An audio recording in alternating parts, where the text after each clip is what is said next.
జగన్ పై ఏ3గా case నమోదైంది. ఏదైతే Raghuramakrishnaraju torture కేసుకు సంబంధించి కేసు నమోదు చేశారు. ఏ3గా జగన్ ను చేర్చారు. ఓవరాల్ డీటెయిల్స్ ఏంటి?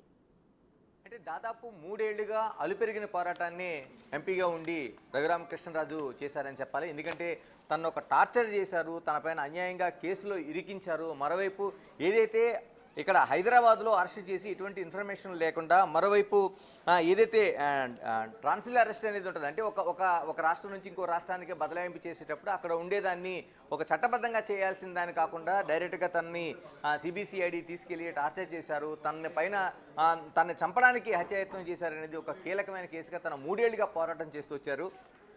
అప్పుడు వైసీపీ ప్రభుత్వం ఏపీలో ఉంది కాబట్టి ఆయన చేసిన విమర్శలు కావచ్చు, ఆయన చేసిన కంప్లైంట్లు కావచ్చు, అన్నీ కూడా అరణ్యరోధనలో మిగిలిపోయాయి. కానీ ఇప్పుడు ప్రభుత్వం మారిన తర్వాత అత్యంత కీలకంగా మారింది ఈ కేసు.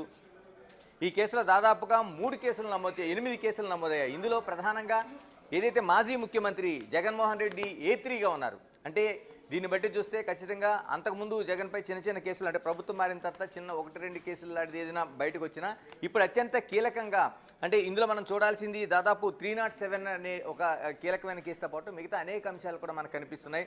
దీంట్లో జగన్ ఖచ్చితంగా చిక్కుల్లో పడినట్లే మనం దీన్ని చూడాల్సిన అవసరం ఉంది.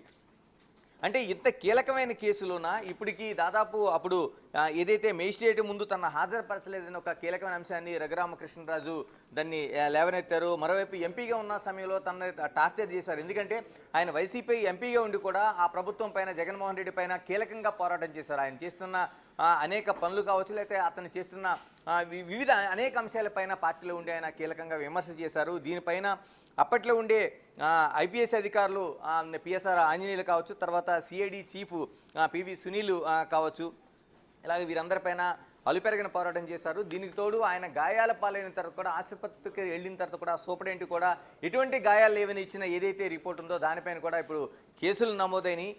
అంటే ఈ అత్యంత కీలకంగా ఒక తెలుగు రాష్ట్రాల్లో ఒక ఆసక్తికరమైన అంశంగా దీన్ని చూడాలి. మాజీ ముఖ్యమంత్రి పైన ఏ3గా నమోదైన కేసు ఎటువంటి పరిణామాలకు దారితీస్తుంది, ఎటువైపు ప్రయాణం చేస్తుంది, ఈ నమోదైన కేసులు ఎక్కడి వరకు వెళ్తాయి అనేది అత్యంత కీలకంగా కనిపిస్తుంది.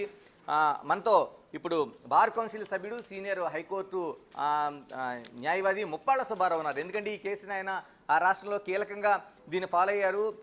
మరోవైపు ఏదైతే అక్రమ కేసులు ఉన్నాయో, లేకపోతే ఇటువంటి వేధింపుల కేసులు ఉన్నాయో అనేక కేసులు చూసారైనా త్రిబుల్ ఆర్కి సంబంధించింది కూడా, అంటే రఘురామకృష్ణరాజు కేసును కూడా ఆయన దగ్గర నుండి